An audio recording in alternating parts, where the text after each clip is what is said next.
उनको पहले कारण परिणाम और वो क्या था असल में आंदोलन वो समझना जरूरी है, बाद में जाके इसको क्वेश्चन के रूप में वो लोग खुद ही ढाल लेंगे। तो हम लोग बात करते हैं दरअसल होता क्या है, जो हमारा जो 1916, 17 या 15 इसके आसपास जो है बिहार के चंपारण, जो पश्चिमी चंपारण है, पूर्वी चंपारण है, वो सब एक ही हुआ करता था उस समय। तो वहां पर जो है नील की खेती करवाई जाती थी। अंग्रेज जो प्लांटर्स थे, बगान मालिक, उनके द्वारा। और उस समय अचानक क्या हो जा रहा है कि जर्मनी ने कृत्रिम नील, मतलब कृत्रिम रंगों का खोज कर लिया था, जिसके कारण से जो इंडिगो है, नील है, जो कि कपड़ों को रंगने के लिए प्रयोग में लाया जाता था, उसकी अचानक से जो प्रयोग है, उसकी आवश्यकताएं हैं, वो कम हो जाती है। इसकी वजह से क्या होता है कि वो बिकना बंद हो जाता है, अंतरराष्ट्रीय मार्केट में उसकी मांग कम हो जाती है, जिसके कारण उसका जो है कीमत है ना, वो धीरे धीरे घटने लग जाता है। जिस वजह से जो किसान वहां पे उगाते थे नील, उनको उपयुक्त जो सही तरीके से आय का सृजन नहीं हो पा रहा था, जिसके कारण जो है बहुत सारी समस्याएं उत्पन्न हो रही थी। अब इसमें अचानक ये सब तो चल ही रहा था, सतत चल रहा था, ये सब उनकी समस्याएं बनी हुई थी काफी समय से, लेकिन अचानक क्या हो गया 1916 के आसपास कि अंग्रेजों ने वहां पर एक पैन खर्चा नाम का एक टैक्स भी लगा दिया। वो क्या था दरअसल, किसानों को जब वो लोग नील की खेती करवाते थे, तो जो वहां के प्लांटर्स थे, जो बगान के मालिक थे, वो उनको पानी भी प्रोवाइड कराते थे खेतों में। लेकिन चूंकि अंतरराष्ट्रीय बाजार में जो है नील का मांग कम हो गया था, इसलिए उनको कीमत कम मिल पा रही थी। तो बगान के मालिक जो थे वो पानी का खर्चा देना बंद कर दिए, और ऊपर से जो किसान थे उनसे ही पैन खर्चा नाम का टैक्स वसूलने लग गए, जिसके कारण जो है वहां के किसानों की स्थिति और दयनीय हो गई, जिसके कारण उनका विद्रोह जो है वो जागा। ठीक है, ये तत्कालिक कारण है। अब हम लोग इसका जो है समग्र रूप से चंपारण सत्याग्रह के कारणों को जानते हैं। सबसे पहले देखिए, कारण जो है इसको हम लोग कई भागों में बांट सकते हैं। तो हम आपको जो है उसका एक, अभी तो हम लोग डिस्कस कर रहे हैं, और आप लोग भी कुछ लिख के आते तो मैं फिर अपना आंसर या जो सीट है वो भी शेयर करता, लेकिन अब आज वो नहीं करके बस सिंपल डिस्कस कर लेते हैं। फिर आगे चल के जो है आप लोग भी कुछ लिखेंगे, और आपका जो प्रयास रहेगा उसमें क्या कमी रह गई है या क्या अच्छा है, उन सबको देखने के बाद फिर मूल्यांकन किया जाएगा। हाँ अभी सर, सिर्फ मैं मैं लिख आप के भेजी हूँ सर, एक बार ट्राई कर लीजिए ना, जी मेरा जी कॉपी जी देख। बिल्कुल। कुछ लड़के, एक दो लड़कों ने लिखा है, दो तीन बच्चे जी ही जी हैं, उसको मैंने देखा है। जी जी अभी सर डिस्कस कर जी रहे हैं जी बस।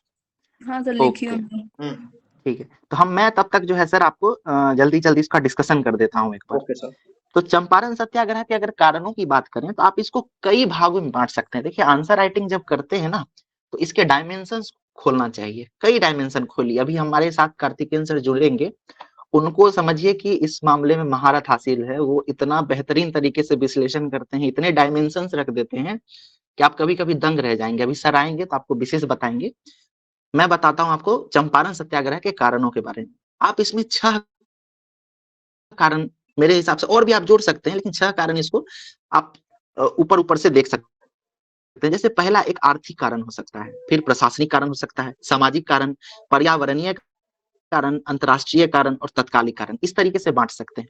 अगर आर्थिक कारण की बात करें तो उसमें पहला होगा तिनकठिया पद्धति, यानी उस क्षेत्र में तिनकठिया पद्धति का लागू हो जाना चंपारण सत्याग्रह का एक कारण था।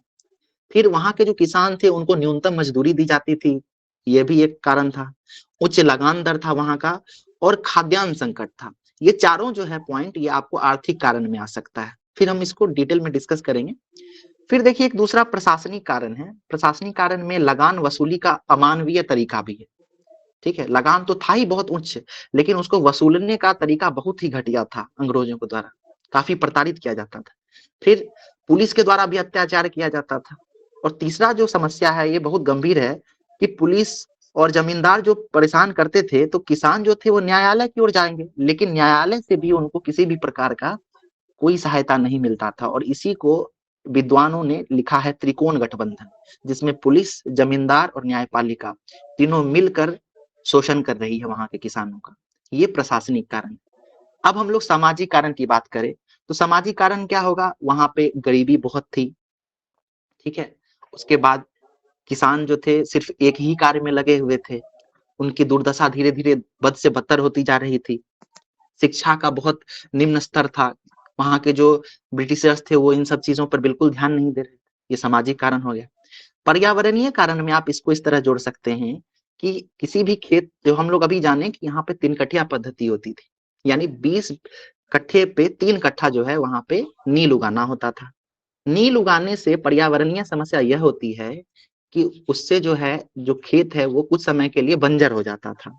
यानी मृदा पर जो है उसका विपरीत प्रभाव पड़ता था। जिसके कारण वहाँ पे जो है कुछ दिनों के लिए जो खाद्यान्न जैसे अगर वहाँ पे वो लोग नील नहीं लगाते तो वहाँ पे वो गेहूँ, चावल, मक्का ये लगा रहे होते, है ना? लेकिन चूंकि वहाँ पे इनको नील लगाना पड़ता था इससे उनके खेतों की उर्वरकता कम हो जाती थी और खाद्यान्न संकट और गंभीर हो जाता था। नील जो बागान है उससे जल प्रदूषण भी हो रहा था। तो ये सारी समस्याएं आप पर्यावरणीय समस्या में लिख सकते हैं। अंतर्राष्ट्रीय कारण में आप ये लिख सकते हैं कि चूंकि जर्मनी में या यूरोप में रासायनिक रंगों का खोज हो गया था, उसके कारण भारत में नील का जो डिमांड था वो घट गया।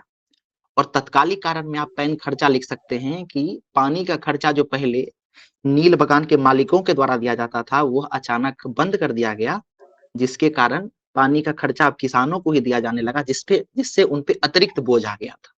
तो इस प्रकार आप गौर कर सकते हैं कि हम लोग जो कारण को कई डायमेंशंस में बांट के लिख सकते हैं। अभी आप लोग जब प्रयास करेंगे और तो आप जब पढ़ेंगे अपने सोर्स को तो उसमें आप ढूंढिएगा कि और क्या कारण हो सकता है।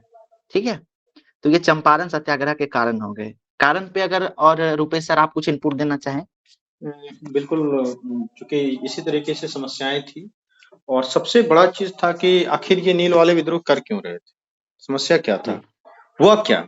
जब वहां पे जमींदार को कह दिया गया था, जमींदारों ने कॉन्ट्रैक्ट कर लिया था किसानों से कि आप नील की खेती करेंगे, चाहे जबरदस्ती ही सही, नील की खेती तो हो रही थी वहां पे।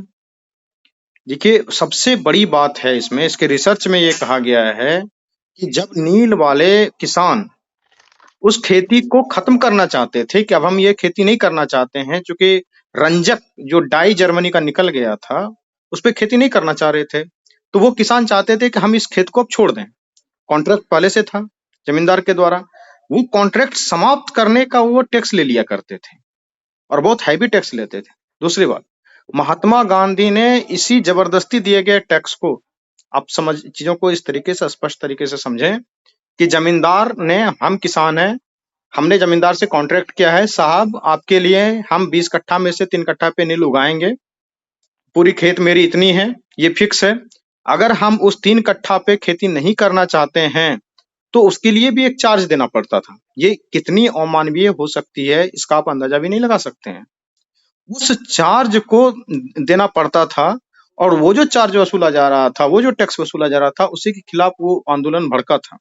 सबसे मुख्य कारण ये है, ये वहां के एक रिसर्च के बुक को पढ़ रहा था, उसमें ये लिखा हुआ मिला मुझे, ये बात थी। दूसरी बात, जब गांधी जी ने आंदोलन चलाया, आपको पता होना चाहिए, यूपीएससी में एक बार ये क्वेश्चन भी आया था कि 25% पैसे वापस करने की बात हुई कि अंग्रेज 25% पैसे वापस करेंगे। कौन से पैसे वापस करेंगे? पैसे वो थे कि मान लीजिए मेरे पास 20 कट्ठा खेत है, 3 कट्ठे पे मैं नील उगा रहा हूँ, नील की खेती नहीं करना चाहता हूँ, क्योंकि खेत में जिस 3 कट्ठे पे एक साल नील की खेती उगा ली है आपने, अगले साल वो भूमि बंजर, उस पे ना गेहूं उगना है, ना धान उगना है, ना जौ उगना है, ना मक्का उगना है, वो हमको नहीं करना है साहब। तो उसके लिए मैंने फीस दे दिया कि मान लीजिए 3 कट्ठे का 300 रुपया मैंने जमींदार को दे दिया जबरदस्ती कि अब हम नहीं करेंगे, हमको माफ कर दीजिए, खत्म हो गया हम दोनों का कॉन्ट्रैक्ट खत्म करने का पैसा ले लिया था उन्होंने। उस 300 रुपये का 25% यानी कि 25 या 75 रुपये, उस समय के हिसाब से 75 पैसे समझ लीजिए, वो लौटाया गया था। 75 पैसे नहीं, सॉरी, हाँ 75 पैसे, 300 रुपये का 75 पैसे होंगे, यानी कि 100 रुपये के 25 रुपये उन्होंने लौटाया था। जो इलीगल आपसे 100 रुपया ले लिया था उसका 25 रुपया आपको लौटा के दिया था। ये थे हमारे साहब अंग्रेज। सर आगे कंटिन्यू करें, ये मुख्य कारण यही था। जी जी बिल्कुल। अब देखिए कारण का हम लोग विश्लेषण कर चुके हैं, डिस्कस कर चुके हैं। इसके बाद मैं आपको इसके परिणामों के बारे में बताता हूँ और बीच में हम आपको ये जोड़ देते हैं कि जब ये कारण इतने सारे आप जब लिख देंगे तो उसके बाद लिखिएगा कि इसी संदर्भ में या इसी आलोक में 1916 के लखनऊ अधिवेशन में श्री राजकुमार शुक्ल का जो है वो आगमन होता है लखनऊ के अधिवेशन में, और वहाँ वो गांधी जी से मिलते हैं और अपनी चिंताओं को और यहाँ की समस्याओं को उनके सामने रखते हैं और उनसे चंपारण आने का आग्रह करते हैं। इसके बाद जो है गांधी जी आते हैं और यहाँ आने के बाद जो है एफजी सलाई से मिलते हैं। एफजी सलाई से मिलकर चूंकि एफजी सलाई जो थे वो अध्यक्ष थे चंपारण, सॉरी वहाँ का जो एग्रेरियन सोसाइटी था, चंपारण एग्रेरियन सोसाइटी के अध्यक्ष बने थे वो। जी जी, तो उसके अध्यक्ष थे। तो उनसे शुरुआत में बात होती है, लेकिन वो किसी भी प्रकार से मदद करने से मना कर देते हैं। और इसके बाद क्या होता है कि गांधी जी स्वतः ही वहाँ के जो ग्रामीण थे और उनके वहाँ पे जो कुछ सहयोगी थे, जैसे राजकुमार और भी काफी लोग हैं वहाँ पे, ब्रजकिशोर प्रसाद हैं और इस प्रकार से मजहरूल हक हैं, तो इन नरहरि सबको के पारिक हैं, सहायता, ये बहुत सारे लोग नरहरि थे। पारेख हैं, राजेंद्र प्रसाद हैं, इन सब की सहायता से जो है वो आंकड़ा लाते हैं किसानों से। 13,000 कम से कम वहाँ पे किसान थे, उनसे उनका समस्याओं को सुना जाता है, एक डाटा तैयार किया जाता है और फिर इसके संदर्भ में वहाँ पे आंदोलन चलाया जाता है। और फिर गांधी जी इन चीजों को लेकर न्यायालय पहुंचते हैं और न्यायालय में जब सुनवाई होती है तब यह बात सामने आता है कि किसानों के साथ समस्या तो है, ये माना जाता है। और फिर जो है न्यायालय के द्वारा एक कमेटी गठित की जाती है जिसमें एफजी सलाई की अध्यक्षता में चंपारण कृषि समिति बनती है, जिसमें गांधी जी को भी एक सदस्य के रूप में मनोनीत किया जाता है। अब देखिए यहाँ से हम लोग धीरे धीरे परिणाम पे अब आने लग गए हैं, ये बीच का बॉडी हो गया। अब परिणाम की जब बात करेंगे तो अब परिणाम जो है आप उसको दो भागों में बांट सकते हैं। पहला एक तत्कालिक कारण ले लीजिए यानी अल्पकालिक कारण, और दूसरा जो है कि दूर तक क्या इसका असर पड़ा, दीर्घकालिक क्या असर पड़ा। तो पहले हम लोग तत्कालिक कारण डिस्कस करते हैं।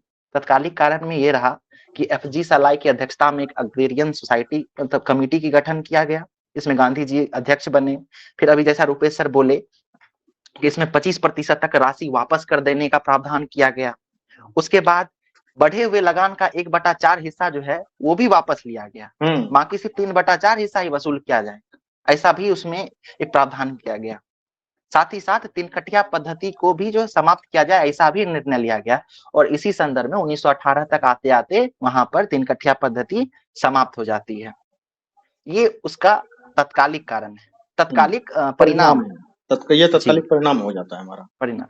अब इसको हम लोग जो है दीर्घकालिक परिणाम या दीर्घकालिक प्रभाव को देखते हैं, तो वहां क्या होता है कि चंपारण सत्याग्रह जो है उसने गुलामी की मानसिकता का भ्रम तोड़ दिया। मतलब क्या था कि भारतीय लोग जो थे वह यह मान के चलते थे कि हमें इसी प्रकार से जीना है, इसी तरीके से रहना पड़ेगा। परंतु ये पहला कोई इस तरीके का प्रयोग था जिसमें किसानों को लगने लग गया कि अब हम लोग मतलब इस प्रकार से नहीं जी सकते हैं, है ना। ये मानसिकता जो थी वो कहीं ना कहीं टूटी। दूसरा क्या हुआ, इसके यही मानसिकता टूटने का नाम गौर करेंगे कि 1930 के दशक में कई किसान आंदोलन हो रहे हैं। बिहार में ही आप बात करेंगे तो यहाँ गौर कीजिएगा सहजानंद सरस्वती के अध्यक्षता में यहाँ पे किसान सभा का गठन किया जा रहा है, श्री कृष्ण सिंह और इन सब के द्वारा मुंगेर में किसान सभा बनाया जा रहा है। और 1936 तक आते आते लखनऊ में अखिल भारतीय किसान सभा का भी गठन किया जा रहा है। अब इससे दूसरा कारण बताते हैं, चंपारण सत्याग्रह में सत्याग्रह जैसे अमोघ अस्त्र का भारतीय राष्ट्रीय आंदोलन को प्राप्त हुआ, जिससे दुनिया के सबसे शक्तिशाली साम्राज्य से लोहा लेने की ताकत थी। अर्थात चंपारण सत्याग्रह में जो है सत्याग्रह जैसा एक ऐसा अस्त्र मिला है ना, गांधी जी के द्वारा ऐसा लाया गया है ये चीज जो कि भारतीयों में जो है ये जान फूंक देता है कि इस तरीके से भी एक आंदोलन करके दुनिया का जो सबसे शक्तिशाली साम्राज्य है। कार्तिकेयन सर ज्वाइन कर चुके हैं क्या? हाँ, कार्तिकेयन सर ज्वाइन कर चुके हैं। देखिए इसके बाद welcome sir. Welcome sir. Welcome thank you. हम लोग आदित्य के साथ डिस्कस कर रहे हैं ये नील वाला क्वेश्चन सर। हाँ ठीक है। ओके आदित्य सर कंटिन्यू करें। जी, दीर्घकालिक परिणाम में हम लोग फिर अब तीसरी बात को लेते हैं। तो गांधी जी का राष्ट्रीय आंदोलन में जब आगमन हुआ तो इसके साथ एक चीज यह भी होती है उसी दौरान, जिसमें नरमपंथी और गरमपंथी खेमे भी साथ आ जाते हैं। उन्हें भी धीरे धीरे लगने लगता है कि अब साथ में आना पड़ेगा। और चौथा चीज ये है कि किसानों का जो समस्या है, मजदूरों की समस्याएं हैं, वो अचानक से राष्ट्रीय पटल पे आ जाती है। संख्या थी उस समय वो अधिकांश गांव में रहती थी और उनका ही जनसंख्या ज्यादा था, लगभग 70-80% से अधिक। और अचानक से जब गांधी जी किसानों की समस्याओं को राष्ट्रीय पटल पे लाते हैं तो किसानों का जो है राष्ट्रीय आंदोलन में सह संबंध बन जाता है और आगे चलकर जो है कांग्रेस के साथ किसान, मजदूर इन सब वर्ग का सम्मिलित हो जाते हैं वो इसी आंदोलन में। तो इस प्रकार जो है हम लोग चंपारण सत्याग्रह के परिणाम में तत्कालिक और दीर्घकालिक कारणों को देख सकते हैं, और इसके साथ और भी बहुत सारी चीजें हैं जो इसमें जोड़ा जा सकता है। जी सर। ठीक है, तो सर ये क्वेश्चन तो खत्म हो गया कार्तिकेयन सर, और आप अब इनको जो है कि आगे और विस्तृत रूप से भी कार्तिकेयन सर आपके साथ डिस्कस कर देंगे इन चीजों को। और सर ये पूछ लें कि बच्चे लिखते क्यों नहीं है? 2 बच्चे सिर्फ क्वेश्चन लिख के दिखाए हैं। कल भी मैंने कहा था ये लिखते ही नहीं है। क्वेश्चन सवेरे दे दिया गया था, 2 बच्चों ने लिख के भेजा। ये क्यों ऐसा चल रहा है?